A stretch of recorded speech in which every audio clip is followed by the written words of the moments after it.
По историското враќање на човештвото околу месечината со мисијата Артемис 2, астронаутите веќе се вратија дома. Мисијата беше оценета како речиси совршен успех. Екипажот безбедно се врати на земјата.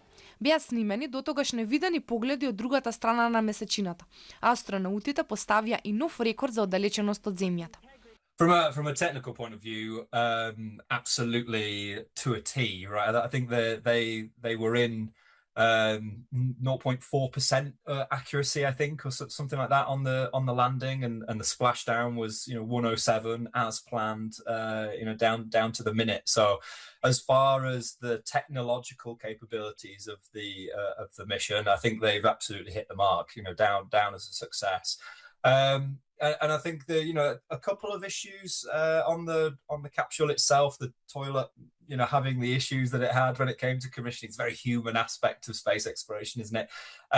But still, they worked out how to affect change in that, so that the toilet ended up functioning towards the end of the mission. And of course, for clarity, it always worked for number twos. It was just number ones that they were worried about. And they have backups for that. So in terms of mission success, it wasn't a critical failure or anything like that. Но веднаш по нивното слетување започна и една од најважните фази – медицинските анализи. Се следи состојбата на срцето, органите, густината на коските и мускулите на астронаутите. Научниците исто така анализираат и клетки земени од астронаутите пред самата мисија, си со цел да увидат какви се условите во Вселената и како тоа влијае врз астронаутите.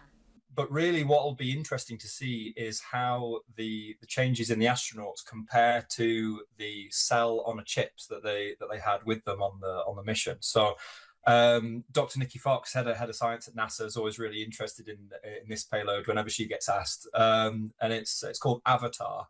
It's effectively what they've done is they've taken a number of cells from the astronauts themselves and kind of sustained them on some chips, microchip or organ on a chip type thing.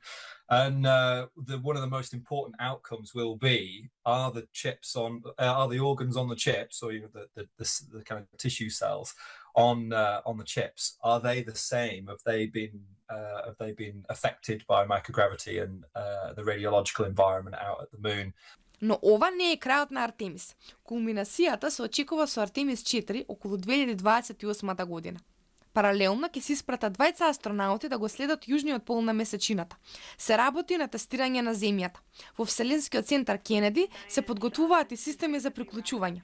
НАСА наскоро ќе го објави и екипажот за Артемис 3, мисија која ќе биде слична на Аполо 9 и ќе има задача да ги намали ризиците пред идното слетување. The next big milestone in the Artemis program will be Artemis 3.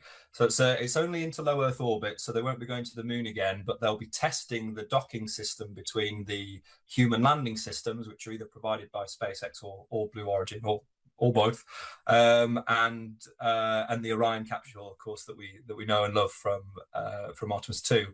And so if that is a success, then we are full tilt red hot maximum pace going ahead for Artemis 4.